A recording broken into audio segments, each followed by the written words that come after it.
This incident has just occurred in Sumy Oblast, near the border zone, not in a major city, not in an area fully protected. A truck, reportedly carrying Ukrainian military drones, was destroyed before it could be used. The strike was carried out using Russia's Tornado-S multiple launch rocket system. There was no dramatic footage, no exaggerated claims, just one critical fact: the operation was stopped before it began, and that alone changes how this war should be read.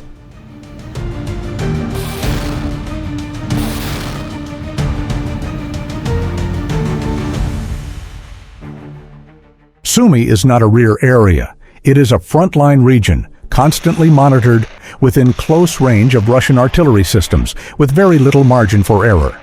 In areas like this, logistics are not secondary. They are primary targets. Any truck carrying drones, ammunition, or specialized equipment has strategic value.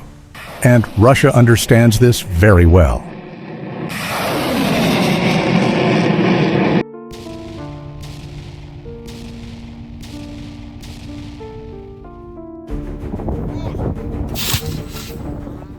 This strike did not begin with rockets. It began with observation, unusual movement, suspicious stopping patterns, locations that did not match civilian behavior. Once identified, the process moved fast. Target confirmation, coordinate transfer, rapid execution. Tornado-S was used not as a symbol of power, but because it fit the mission. This is not a precision weapon for single targets. It is a system designed to neutralize entire functional areas. In the context of drone logistics, that is enough.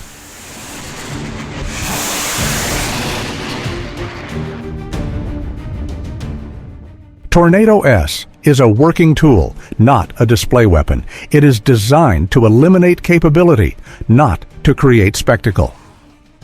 In Russian military doctrine, destroying logistics is often more important than engaging frontline units directly. Because without logistics, even advanced systems cannot operate. This strike reflects that doctrine clearly.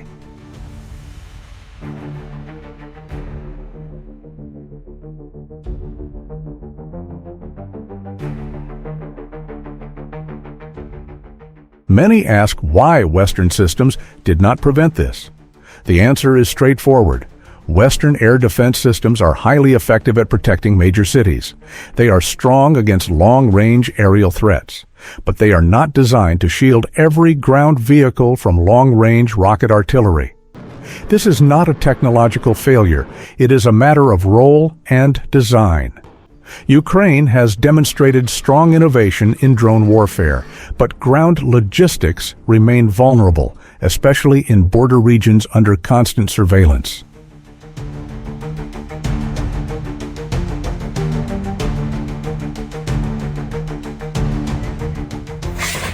The message is clear. First, to Ukraine, no phase of an operation is truly safe.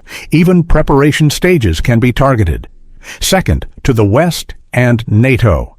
Advanced support does not automatically translate into control of the battlefield, especially when logistics remain exposed. Third, to military observers worldwide. Modern warfare is won through integration, not through individual weapon systems. In this case, Russia is signaling that it still retains the ability to read the battlefield, control tempo, and strike before the opponent acts.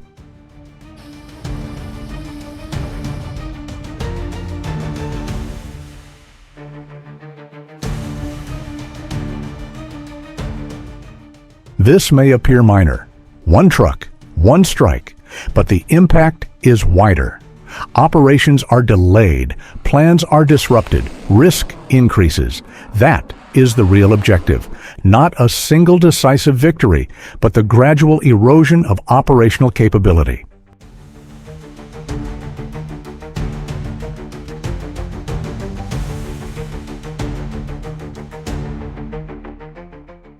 The incident in Sumy highlights a fundamental reality. Modern war is not about who appears more advanced on paper. It is about who consistently controls the full chain, from surveillance to execution. At this moment, Russia is demonstrating that it remains highly capable, highly effective, and highly dangerous in border regions. At the same time, no side is immune to mistakes, and no technology is absolute. This is where we need to think together. To analyze calmly, to separate analysis from propaganda, and to see this war as it is, not as we want it to be. If you find this type of analysis valuable, support the channel by subscribing, liking, and sharing your thoughts in the comments. It helps keep informed discussion alive. And finally, this content is intended for education and analysis. It does not endorse violence, it does not promote blind allegiance, but aims to better understand the dynamics of modern conflict. Thank you for watching.